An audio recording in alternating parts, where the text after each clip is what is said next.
This is the Money Loves Women podcast, the podcast that guides women to wealth and an extraordinary life. Here's your host, Dr. Deborah Ekstrom.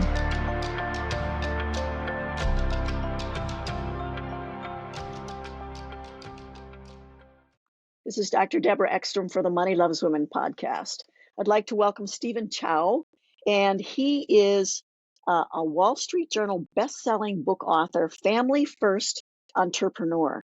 And he's a highly recognized influencer and speaker in the e-commerce space. He runs his own e-commerce shop along with his wife, and that is called Bumblebee Linens, bumblebeelinens.com.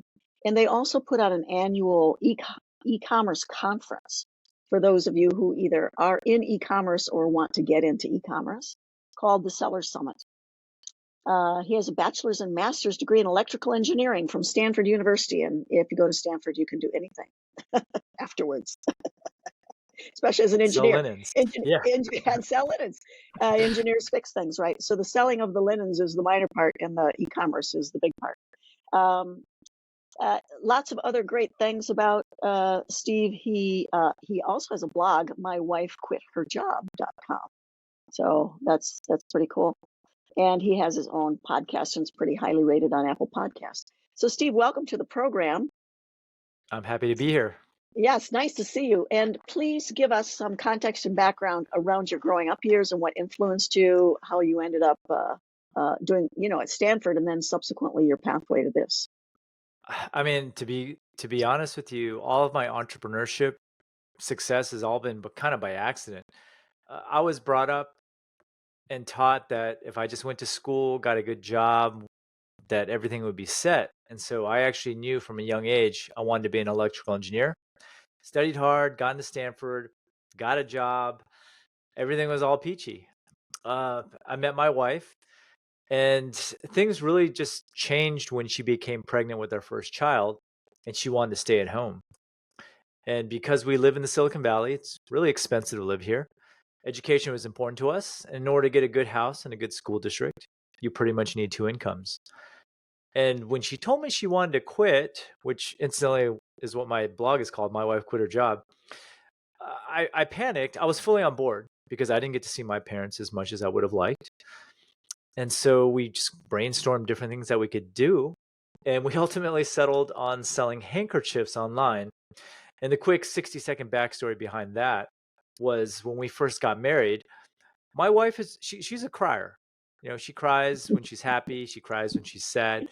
And she didn't want to be seen in our photos, drying her tears of joy with a Kleenex. So we looked all over the place for hankies, couldn't find any except for this factory in China.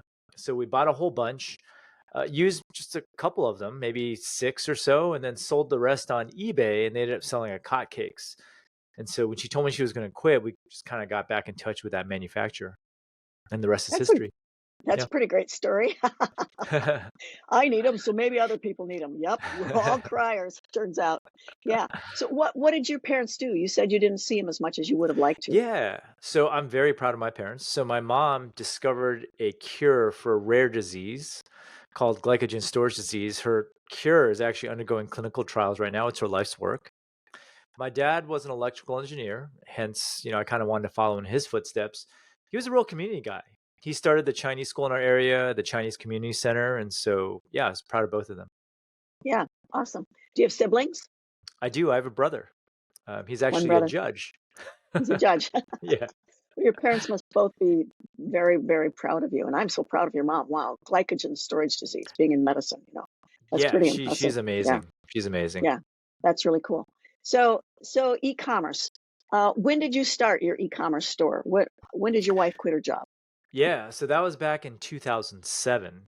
And the idea was we kind of worked on it while we were both still working. Actually, while my wife was pregnant. And the goal was our initial goal was just to make $60,000 before her maternity leave was over. But it ended up taking off, and we ended up replacing her salary altogether in that first year. And then she quit, and we didn't really suffer any income in the household. Yeah, that's great. So what was she doing at the time, Stephen? Yeah, she was a financial analyst, Fortune 500 company. Financial analyst. So she left her job. She did And not like her job, actually. No, she didn't like a no. job. She hated her job, actually. She dreaded going every morning, and that's why it was so painful. Uh, every morning before she went, she'd come up to me and say, "Okay, I'm off to the hellhole I call my job now." So, Not yeah, good. No, that's yeah, not good for your health or your well-being, either one. yeah. How has she fared being, is she a full-time mom besides running the business? Yeah, we still run the business together, and yeah, she's a full-time mom. I'm a full-time dad for the most part, and it's Oh, been good. great. Yeah, So you, when you went into your first job, was it electrical engineering? it was. Yes, and I Okay. was an engineer for 17 years before I quit. Okay. Before you quit. So what you're telling me is your e-commerce uh, endeavor and the other things you're doing to teach entrepreneurs and your podcast. I don't know how, if you make money on your podcast or not. And the book that you wrote, again, books aren't always so lucrative, but that's been enough to replace both of your incomes and probably then some. Oh yeah, well more than that. The only thing that doesn't make that much money is the book. Yeah, books don't Yeah, always make a lot of money. yeah, Yeah, yeah. that's okay. But you're putting something really great out there. Tell us about the whole principle and concept and counsel that you've put out there in the world with your book. Yeah, so Deborah, the reason why I wrote the book is because if you look around, all the business advice out there is usually given by single guys who have no responsibilities whatsoever. And that didn't apply to me, right? I got a wife, I got two kids, and I actually want to see them. And I can't really be working 80 hours a week like what the other guys preach. And so I put out the book to cater to people like me who don't want to spend all their time working, whose real goal for business or anything really is just freedom and the ability to hang out who we want to hang out with. Yeah, that's a fabulous idea. So tell me what the magic formula is. Well, I think the magic formula is first realizing that your day job is probably not going to make you life changing money. And the second premise is we all have some skill or something that we can do kind of on the side while we're still working to kind of achieve that financial freedom. We just have to give it a shot. How much money did it take you to get this up and going in 2007? $630. Fabulous. What do you Yeah. think it would take to do it today? Honestly, I teach about 5,000 students in my class. Some of them start with like $500, some of them start with $5,000. It really just kind of depends on what your expectations are for earnings velocity. But I would say if you want to start your own brand, I would probably say that you should have about $3,000 saved to get started. Okay. So Yeah, 3,000, you can do it on 3,000. You don't need 50,000. You don't need 100,000 absolutely like not. you do to buy a franchise. You can get Correct. going. And if you were going to recommend this to, let's say, a woman who is the person that your wife is, who wants to quit her job, spend more time with her kids, replace her income and then some, maybe work it so that her husband can join her in the business, or he already is. So let's say she's that person. Okay. Where should she sell? And if she wants enough velocity to, let's see, be done in a year or two, what would you advise her? Pretend she's one of your students. Yeah, so the way I always teach it, and this is especially true if you've never started any business whatsoever, is to start out by, coming with the product and then trying to sell on a marketplace like Amazon or eBay because those marketplaces have a large built-in audience of buyers. And then once you're sure that you're going to follow through with that idea, then launch your own website because that's something that you own and it's a property that no one else can take away from you or change And the rules. sell from your website. That's correct. Yeah. Yeah. Uh, I don't know about you, but lately what I am getting told is that launching a business on Amazon's a bit of a nightmare It in is terms of challenging. It is the hoops competitive. you have to jump through. The hoops you have to jump through in order to get launched, I think is what I'm talking about. Well, I consider I, jumping through hoops a good thing because that's a barrier to entry that if other people aren't willing to go through with it, then, it's easier for you if you have the determination. yeah, it's absolutely. So, what about something like Etsy?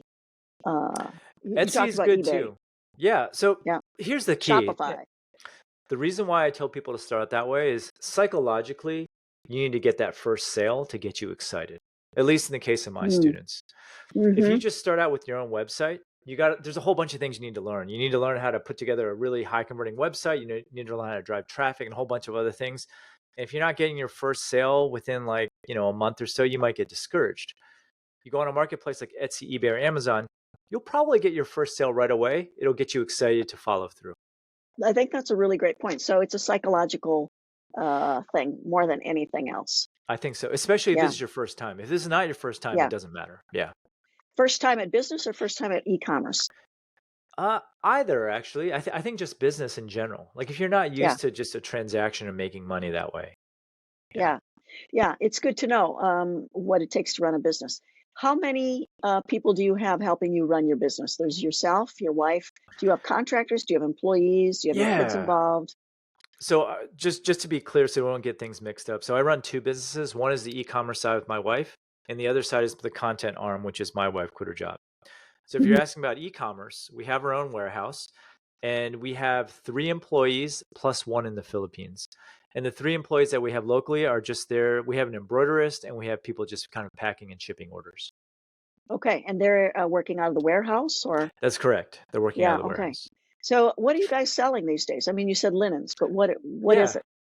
it? So we sell handkerchiefs, where you can embroider like the bride and the groom and the wedding date. We sell linen towels. Everything's personalizable. And incidentally, that's the main reason we had the warehouse. I would argue that if we were to start, or if someone listening to this is going to start, I probably wouldn't want to have my own warehouse, but we do it because we offer these extra services that are very high margin, but it forces us to have to handle the merchandise and personalize it. Sure, sure. And where are you guys located? Our warehouse is in San Jose. Okay. And how long into it did you get into the situation where you were doing a warehouse? Oh, that's a good question. Because we actually ran out of our house for I want to say the first 3 years. And then finally, my wife was like, I kind of want my house back. And so that's when we started looking at warehouses. And Yeah, we rented for a long time. But here in California, the rents were literally going up 30% every year. And that's ultimately why we decided to buy. yes. And San Jose was a good place to buy. It was actually to find a warehouse for our size requirements was actually quite difficult. Most of the warehouses around here are gigantic, and we didn't want to own this like 20,000 square foot building. They're Yeah. building them all over the place in Central California. I Yeah. can't even tell you.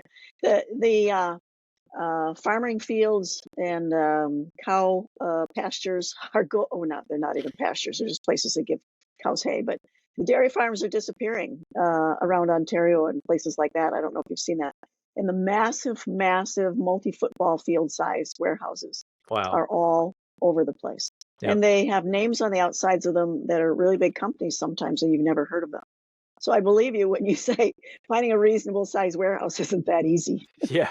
Yeah. Yeah, but there's a lot going on in California, even though some people don't consider it very business friendly. Yeah.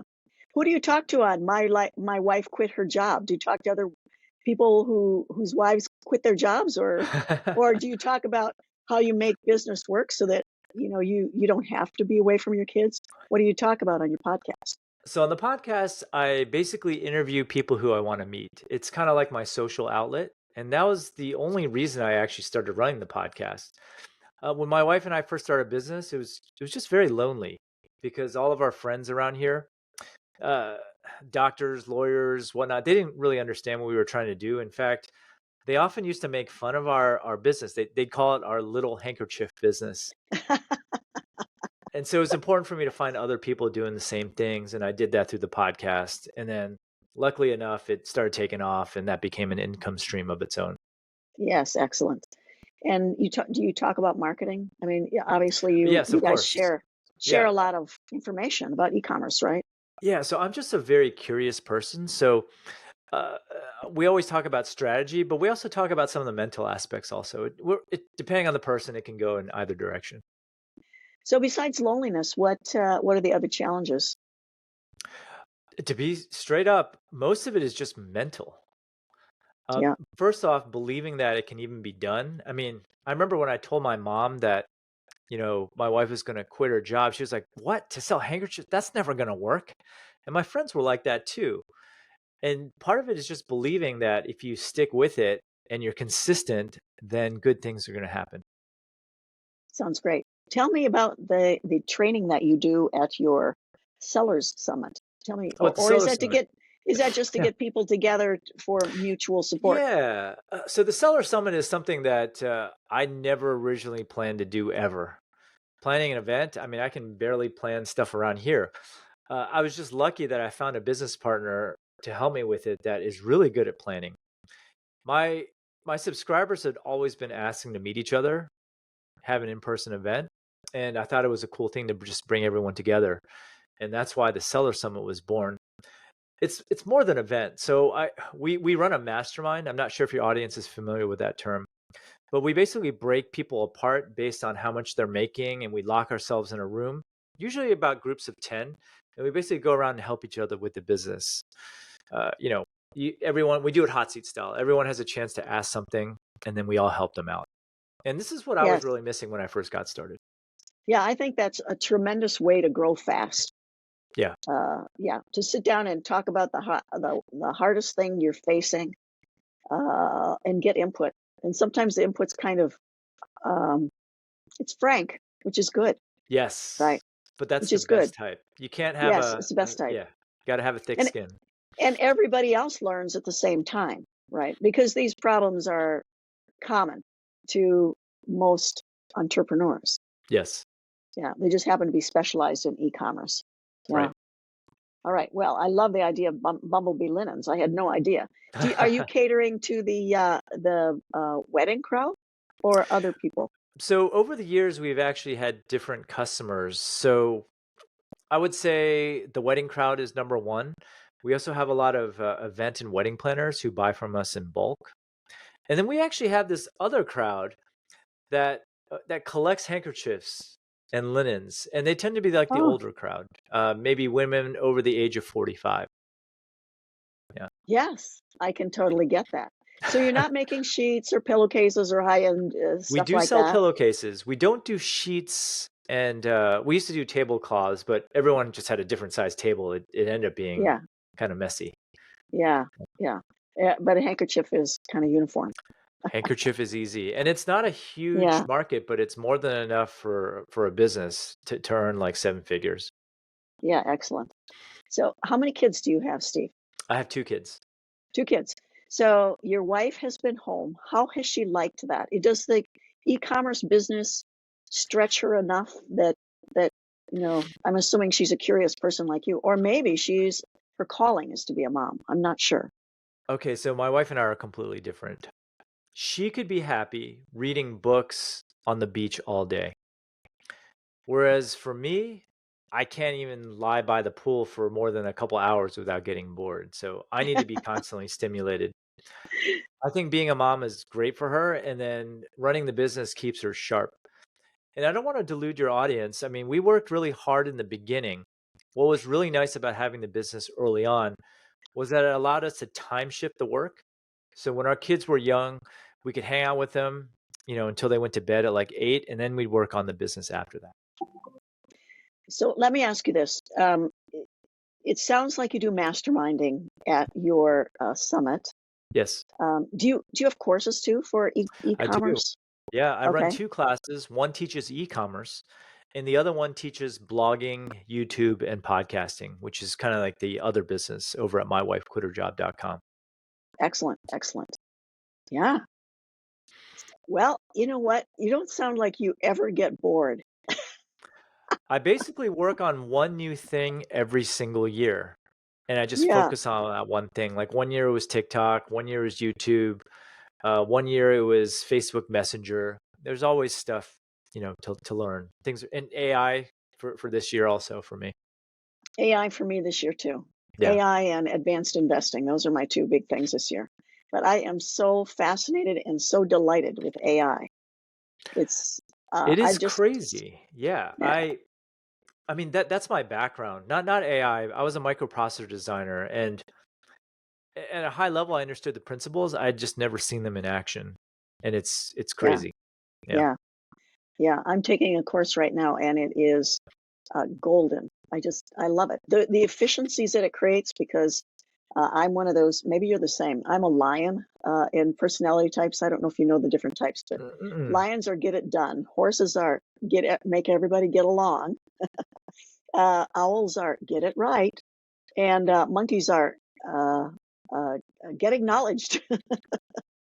So I'm a lion, get it done. Yeah. And anything that makes things more efficient, more compact, uh, more relevant for me is uh, a huge boon. So when I, start to learn this stuff, it's like, man, this is amazing. And AI is not everything. I mean, I think people think of it as uh, writing a term paper or something like that. That's a tiny, tiny sliver of what AI might be able to do. And there's so many tools with AI now, and I'm sure you know because this would not pass you by, Steve. You would be all over this, I think, just the brief time I'm knowing you here. But yes, I just think AI is the most amazing thing. The tools that are being built for artificial intelligence. Yeah, I mean, I do worry a little bit about humanity because it has enabled me to reduce my head count, especially on the yeah. content side, and and it's only going to get better. So I'm a little worried at the same time. But Yeah, it's hard to envision exactly what AI will produce as far as new jobs, but I think that I think we can trust that that will happen. yeah, I don't think there's a lot of ditch digging jobs that AI either will displace or create. yeah. But who does that anymore? Now it's a computer inside a big machine that is digging things, right? So it's still like that. Even on the programming side, I actually use it all the time now to help me code, and Yes. so white collar jobs are gonna go too. Yeah, yeah, it will. Yeah. I think there'll be physicians who will be displaced Yep. from some of the basic things, and I think AI will do a really good job, and I think people will like it. So I don't know that We're it'll all gonna have displace. to change. We're all gonna Yeah, have to we're just going to change. have to adapt, Yeah. but I don't think we've got a labor shortage, so maybe some of that's a good thing, and our Yeah. population is falling, right? And there's lots of countries where they cannot recover in order to create a consumer-based uh, economy. Most countries that are developed, undeveloped country, different story, but Yeah. developed, industrialized countries can't do that. So maybe AI will save the day. Who knows? I hope so. I Yeah, hope so. I Yeah. really hope so too. How did you get to be in the top 25 marketing shows on Apple Podcasts? Lots of people would like to be there. I really wish that I had some sort of concrete strategy to tell you. I think just people like the fact that I ask questions that they're curious about because I'm not really afraid to ask those questions. No Yeah. matter who it is I'm interviewing, I'll just be very direct and ask for like all the little nitty-gritty details because I'm genuinely curious about it myself. Yes, yes. If you were interviewing you right now, what would be one of those little nitty-gritty questions you would ask that people would be fascinated to hear? Well, first of all, I would have to ask you what your audience is like and what they're interested in, and then we could figure out what we could talk about nitty gritty that would Sure, interest them. Yeah. sure.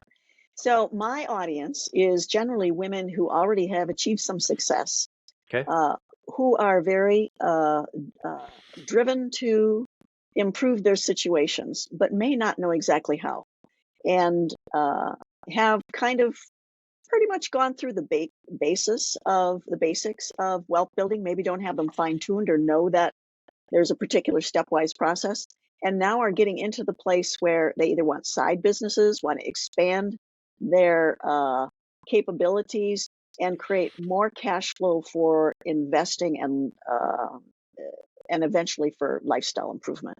Okay. Sounds just like my audience, actually. Um, what's funny is because my blog is called My Wife Quit Her Job, I tend to attract a lot of women. I think the podcast is 55% women, I want to say, in the audience. And in my courses, I would say it's about 50-50, which is actually rare, right? Yes. Like when I go to most entrepreneurship conferences, it's almost all guys. Like the line to the Yes. men's bathroom is always like out the door and the women's bathroom's empty. And I can say that I met so many powerful women entrepreneurs, but what's funny about like just interacting with them in the masterminds is that they're always so humble, and they don't value or understand like what they've achieved, whereas like you interact with a guy, they tend to be a little bit more cocky, Yes. like, oh yeah, I did this and this. But then like you go over in the hot seat for the women, they're like, oh, am I doing okay? I just got my products into anthropology. Is that good? I'm like, are you joking? That's like amazing. Like you're amazing. So it's just weird, like dealing with the different mentalities between men and women. Yeah, women and men are wired differently. We talked about this a little bit before we started the podcast, but uh, women, first of all, women think that they have to have 100% of everything figured out before it's okay. I think that's part of it. And the other thing is, it's really, really important for women to fit in. They're very socially and communication oriented. Hmm. Men are much more competition and sexuality oriented, maybe not in its raw form, but in its sort of power forms. So men are much more like that, and they're more competitive with one another. Yeah, Whereas women are not so competitive with one another. They're more likely to collaborate, cooperate, um, and not so quick to, uh, wave their flag, which sometimes they need to be. If you're I not going to agree. promote Yeah. yourself, who's going to promote you? I, I Yeah. would So I would say I would agree with that. The trend is just not to be very humble, and not to yeah, recognize the amazing accomplishments.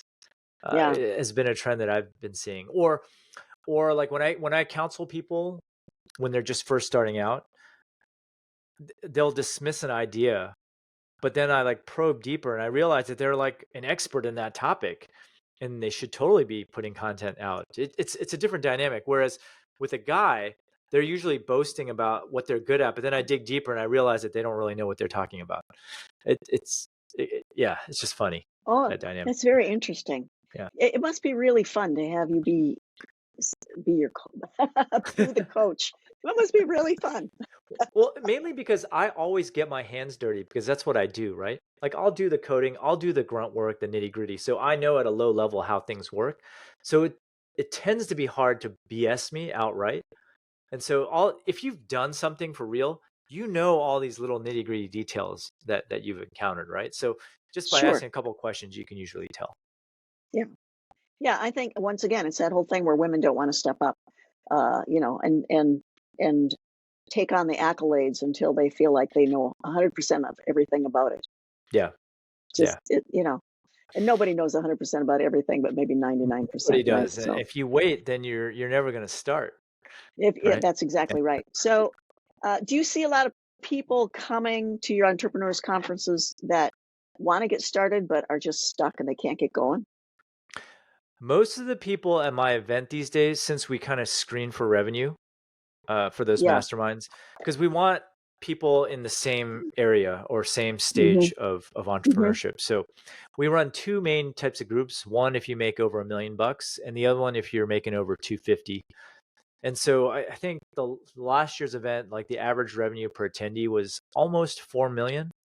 But we do have people that are just trying to learn also. And those people buy the regular ticket, which isn't the mastermind ticket. Hmm. Most of those people, though, and I tell them flat out because it's not a large event. We cut off ticket sales at around 200 people to keep it small and intimate.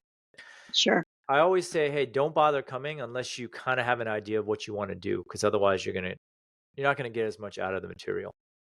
Hmm. And you also take a seat away from somebody else who might be Correct. Correct. ready to rock and roll. Yeah. Yeah. Okay. So what kind of businesses are people running? I mean, everything from soup to nuts? It's e-commerce. So as Yeah, long as you're selling everything. something physical online, and people sell Yeah. lots of random stuff. Uh, What's the craziest thing you've ever seen what's the that's been successful? I don't know if anything is crazy. I can just tell you there's like a wide variety of stuff. Uh, there was a I mean, it's guy who sold worms. That's kind of unusual. worms. That was Okay. his business. Yeah. Um, a lot of apparel, a lot of accessories. One person was selling drug test kits, which was kind of unique. Other people sell skincare products, like the whole gamut. Yeah. Yeah, yeah, Where do you go for your market, and what do you tell, I mean, unless you're not producing your own product, I'm assuming in the US, or are you? that's correct. No, our stuff is manufactured actually all over the world now. We have different manufacturers in Europe, China, India, the US, but we Hmm. started out in China. Yeah. What happens to you if the supply chain falls apart? Well, I can tell you that because it did fall apart during the pandemic. Um, I mean, here's a story. So during the pandemic, as you know, no one was getting married. We actually had a lot of customers that were airlines and hotels buying our linens. None of them were buying. And so what we did was we went up to our manufacturers and we said, hey, turn all of our handkerchief production, or a good portion of it, into cloth masks, because that was a thing. And that's actually how we survived during the pandemic. So Wow. these days we have doubles of a lot of our manufacturers. So if one of them were to go down, it wouldn't destroy us. Mm. Yeah, that's smart, isn't it? Do you do any manufacturing in Mexico? We do not, actually. We do have a sourcing agent over there. If we can get it to work, I think it would save us a lot of money, because just getting stuff over the borders. There's section, I think it's section 321, it's called, where you can actually have your fulfillment house in Mexico without paying any tariffs, and then they'll just slip the mail into the U.S. postal system in San Diego, and so you can avoid all the customs duties and tariffs. If we can get that working, that'll save a lot of money. Yeah, yeah. Mexico could be a huge boon to us in the future, especially if things go badly on the waterways, so that Oh you yeah, can't get your stuff. And that's a significant risk for most people who are doing this kind of thing. I mean, it is. for everybody, right? Because Yeah. we don't make a lot of stuff in the United States. It's very interesting to me. Apple recently announced, or let it be known, that they are starting to print some of their, 3D print some of their products Hmm. domestically, which I thought was interesting. So I don't know if they're anticipating that supply chain issues could, cause a lot of trouble, I or if wasn't it's just aware of cheaper. that, because 3D printing Yeah. isn't usually something you do in production, right? It's better Hmm. for prototype, because it takes forever to Yeah. 3D print I don't something. know. I don't know how they're doing it, but I did not get the idea this was prototyping. I got the idea it was production, so I don't know. I do know that TSMC is opening a chip plant in Arizona, and we're trying to move a whole bunch of things here. It's just tough because the cost of labor here is like 4 or 5x Yeah, higher than over yeah, there. yeah. Yeah. That's why Mexico in the future may be Yeah. our saving grace if things fall apart. Yeah. Yeah. I think there was, isn't there also textile production in some places in South America and Central America, or the Caribbean rather? I haven't looked there, to be honest with you. I think Yeah, Mexico is on our radar because it's easy and they do yeah. textiles very well. They also do And you're in shoes. California, right? Correct. That's correct. It's Yeah, a hop and a skip yeah, over yeah, the border. yeah. If they can settle things down there, that could really be good for you and for Yeah. other people. I think the only Yeah. problem there is that it's a little less sophisticated than it is in China, because China's been making stuff for the rest of the world for such a long time. So I Yes, think it's harder to break in, but once you're in and you have something set up, it should be good. I can totally see that. Yeah. Yeah. Okay, great. Well, what else, if you were interviewing yourself, what else would you tell us? Or have you spilled it? Well, no, I mean, we can talk about a couple things. I mean, your audience isn't e-commerce; they just want something on the side, right? Right. And I guess we can just kind of talk a little bit about just what goes on psychologically in someone's mind. So, number one, don't quit the job right away. Just work on something on the side. Uh, you don't need a lot of money. So, in my book, I talk about what is called the fortune side bet. I don't know if you ever gamble in a casino. Uh, I, I am not a gambler, so you're okay. going to have to tell me that. Well, I'm not really a gambler either, but sometimes I do it for fun because my friends like to Yeah. gamble. And the game Okay. I always like to play is called Pai Gow. And the way Pai Gow works is, you're dealt a poker hand and you basically go head to head against the dealer. And if your hand ties, no money changes hands. And if you win, there's two hands. If you win both hands, you win. And if the dealer wins both hands, you lose. But most of the time, basically, you tie. The way you make money in that game is there's this fortune side bet where occasionally you get a good poker hand and you'll get a big payout. And that's what I call like your side hustle or your side business. Your day job probably isn't going to make you life-changing money, so you should always have just a little something going on the side. And it doesn't have to be e-commerce. So for example, 3 years ago, I started a YouTube channel. And all I did was I just committed to myself making one video per week about, in my case, it was e-commerce, but for everyone's interested in something. Everyone is really into something that they could probably talk about and interest other people. And today, that YouTube channel, just on ads alone, makes enough money to support the entire family, making our other businesses just kind of like gravy, right? The same thing happened with my blog. I started that in 2009. And all I really did was I just documented running our e-commerce business and I just wrote it down. And the original goal with that blog was because my friends asked me, hey, how did you make all this money in e-commerce? And I just got tired of talking to them about it. I was like, hey, let me just document it all. But then when Yeah. I did that, none of them read it. Random people started reading it and they started asking for a class. That's what led to that first course in 2011. There's a funny story behind that too. I didn't want to teach a class. I really didn't want to. It sounded like a lot of work, but they kept asking for it. And finally I said, hey, okay, I'll charge you $300. I have nothing right now. And if I get 10 people to sign up, I'll go ahead and create the class. And then 35 people ended up signing up, made a cool $10,000. And I was like, oh man, okay, I got to launch this class now. In fact, a lot of things that I've done have followed this trajectory, just kind of by accident, really. I started the podcast in 2014 because I wanted to meet other people. And then the Seller Summit, as I mentioned earlier, was because people wanted to get together in a community. YouTube just happened to be my thing of the year, as I mentioned before, and just one thing leads to another. I thought I was going to be an electrical engineer my entire life, Mhm. and I realized that you can make pretty good money as an electrical engineer here in the Silicon Valley. But I realized there's one day where, with my wife quit her job, I made more money in like 3 days than I did the entire year working as an engineer.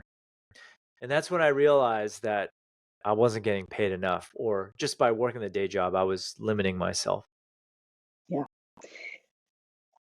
I heard something recently, and it was your formal education will make you enough to live, but your informal education, what you do on the side, will be what leads you to wealth.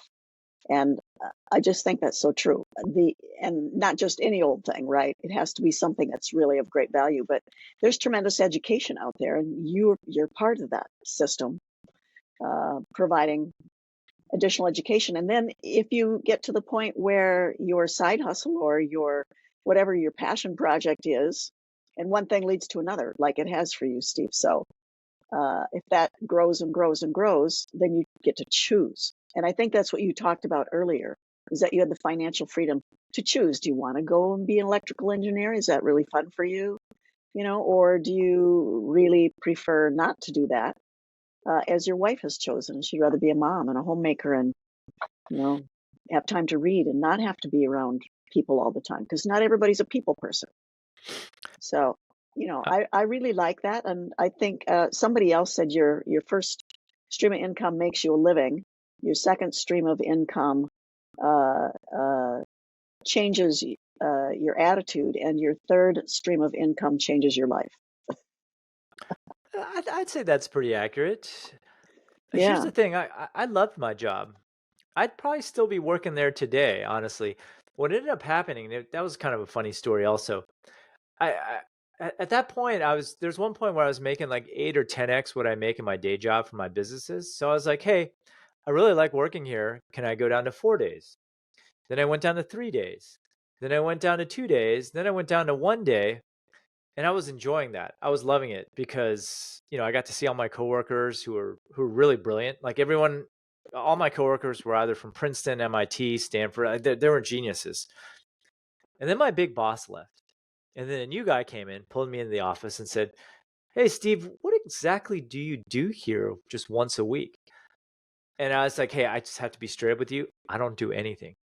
I'm your insurance policy," because I just happened to be one of 3 people that designed the main product that was making the bulk of the revenue for the company. But after that, he was like, "Okay, you either have to come here at least 3 days a week or hit the road." And so that's when I decided to I think I read this leave. story in your book, and it really made me laugh. Yeah. I have to be real, boss. I'm like, I don't really do much. I'm here in case things fall apart. Here's the other thing that's funny also that I want to share with your audience. Um, Once my businesses started making money, I gained all this confidence at work because I didn't care anymore. And Mm, ironically, when I started speaking my mind and whatever, and not being afraid of saying whatever, that's actually when I started getting promoted. And so that's one thing I learned from that experience was this, hey, just be yourself, say whatever's on your mind. Don't be afraid to say anything because that's actually what people want to hear. They want to hear the opinions that you have. And that's one thing that I actually found that female entrepreneurs have more problems doing than men. absolutely true. And that is fascinating. Yeah. Wow. So it gave you the freedom to be more expressive. And we want people to be bodaciously self-expressed, don't we? And confident. So wow, that's pretty cool. I like Yeah. that. And I remember this Yeah. one story where I think it was like the president of the company in the meeting room. And I had booked the meeting room and he was going over, right? And I was like, okay, don't worry, I'm gonna get the meeting room. And the people were like, no, that's the president of the company. I was like, I don't care. What is he gonna do? Fire me? So I went in there and I was like, hey, we have this room at this time. Would you like me to book another room for you and whatnot? And then, the president was very gracious. He actually let us have the room. But everyone was scared. Like, you just kicked the president out of the meeting room. Uh, Yeah. You wouldn't yeah. get away with that everywhere, but you Yeah. didn't care. Yeah. You really didn't I care. mean, I was Yeah. nice about it, but Yes, absolutely yeah, gracious. I can yeah. tell. All right. Super. Well, this has been fun and very enlightening. Um, what would you tell someone, woman or not, who just really is at the point where they want to start that e-commerce business? They think that's the wave of the future. They think that's the way they can get freedom. They're psyched to do it. It sounds exciting to them. What would you say to them in terms of what their next steps should be? Yeah. I mean, I think the first step really is to figure out what you want to sell. And in doing so, you have to realize that nothing being sold today is truly novel or unique. Everything being sold out there is a commodity. The way you sell stuff is by evoking someone's emotions, right? Like we sell handkerchiefs, which is essentially just a piece of cloth. But what we're really selling is memories. I always love this example. There's this company called Dr. Squatch. I'm not sure if you're familiar with it. They sell men's soap. Okay. Hmm. As a guy, I don't care what soap I use, right? So it's got to be a tough sell. Like I'll just use whatever soaps in the bathroom. Like selling soap Mm-hmm. to a guy sounds pretty tough to me. But if you watch their commercials, it's always a guy and a girl, and the girl goes, "Oh my God, you smell so good. I want to jump you right now." So Dr. Squatch isn't really selling soap. They're essentially selling sex. And we all know sex sells, and that's why they're a $100 million company today. I love So it. a lot of Yeah. people get hung up on, just what they want to sell. Just realize that you could probably sell anything if you know how to sell that one thing. So just don't get hung up in the analysis paralysis. So I think what you're telling me is the first thing you need to learn is how do you sell? I think that's a very important skill. Yes. I Yes. would say it's the number one thing I learned from starting a business. Because as an engineer, it was just me and my monitor. I never had to do any of this stuff. Yeah. And selling is a skill that everyone should have. Everyone should have. Everyone has to sell themselves to somebody. Yep. Sometimes you have to sell yourself to your kids, which is a really tough sell. Your toughest customers. I want to say that one thing about the soap company. Uh, so I have a gal in my practice she's actually I think she's miscast. She should be a stand-up comedian, but I was asking her if her standards were too high for dating. She tells us dating stories, and they're really a lot of fun. She should write a book. But she said, "No, I don't have high standards. He needs to have good hygiene." You know, so when the woman says, "Whoa, you smell good," I mean, there's really some truth to that thing about, get guys going on their hygiene because that's going to attract the women, and it's absolutely true. Hygiene. So there you go. New truth, in case you didn't know it. Pass it on to your entrepreneur friends. Any of them that are single, especially. What do women want? Good hygiene. Good Okay. hygiene. It's a low Good bar. hygiene. It's a low bar. Yeah. Yeah. It's very interesting because on that same, we're getting a little off subject here, but on that same vein, good hygiene is starting to get new information cast around it. So good hygiene is also looking, when you dress, looking like you're well put together. I discovered they're telling men, look, this is part of your hygiene, looking like you're well put together. And I always accuse guys of, looking like they've just raided the schizophrenic homeless man's tent. Not what women are looking for. I think So it's part of hygiene. these things all matter in business too, right? Your first Yes. impression and that sort of thing. Yeah. I know I tend to judge people like if they're really out of shape or whatnot. Like, to me, my first impression of that is often laziness, even though it might not necessarily be the case. So first impressions do matter, and Yes, how you they come do. across. Yeah. To me, it always makes me think people maybe don't like themselves. Yeah. And people don't typically want to be around people who don't like themselves. So my business partner is a woman, and she always dresses very nicely and professionally at the event because, if she's just wearing, her everyday clothes, people don't take her seriously, is what she said to me. Yes. It's especially important for women. Yeah. And it's really hard for women. Speaking on that, I mean, we're off topic, but it's hard for women because they don't have the prescribed business attire that men have. And I find that women are often not very good at dressing professionally.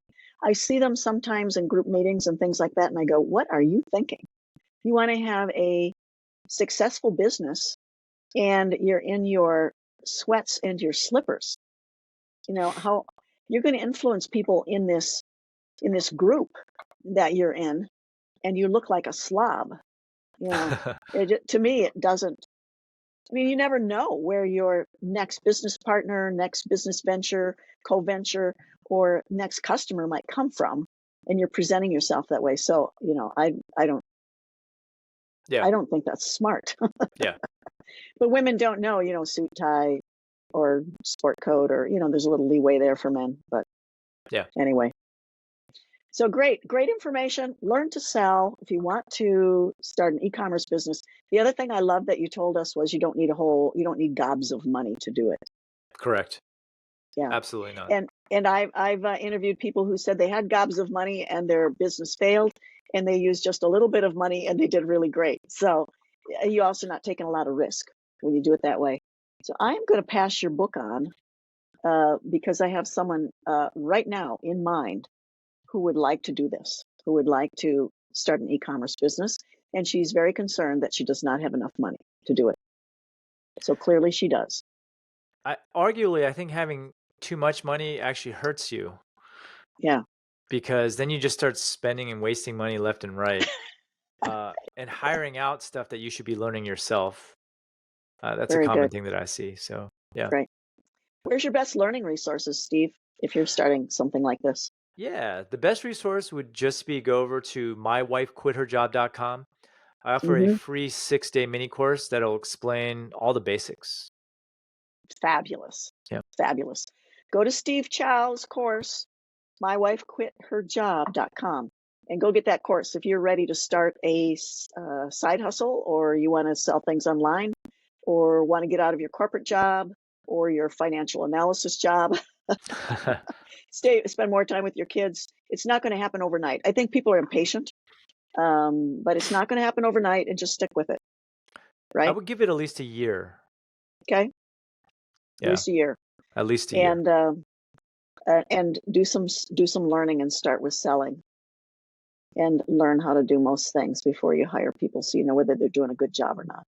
Yep. Or hire people, or contract with people too. Yeah. What do you think about coaching and having mentors? I mean, I know masterminding, I think, works really well for you and your group. What do you think about coaches? I don't know if I've ever really had a formal mentor. So my MO typically has been just to get someone who I want to learn from on the podcast. We do the recording, and then we end up chatting an extra hour where I'm asking a whole bunch of questions. And I guess you could consider those people mentors. Yeah. But that's kind of how I operate. And I learn a ton at events. So my MO at an event is, late at night, we'll go drinking at the bar. I won't drink that much, but the other person will. And then they're a little loose-lipped and they just tell me everything. You'd be a good spy. Okay.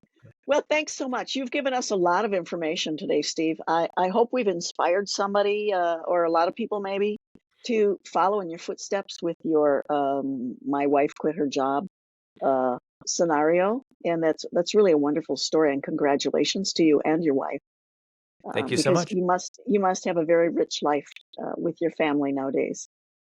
I'm a glorified Uber driver. I shuttling my kids to their activities. They're playing club volleyball. It's a full-time job, really. Chauffeur, yeah. Yeah. Parent chauffeur. Very good. Well, thanks for coming on Money Loves Women. I really enjoyed talking to you. Thank you so much for having me. This is Dr. Deborah Ekstrom for the Money Loves Women podcast. To your health, to your wealth, and to your happiness. May blessings rain down upon you.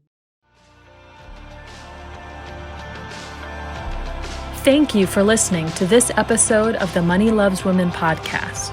Please leave us a rating and review so we know how we can improve. Visit moneyloveswomen.com to gain more insight into how to live an extraordinary life.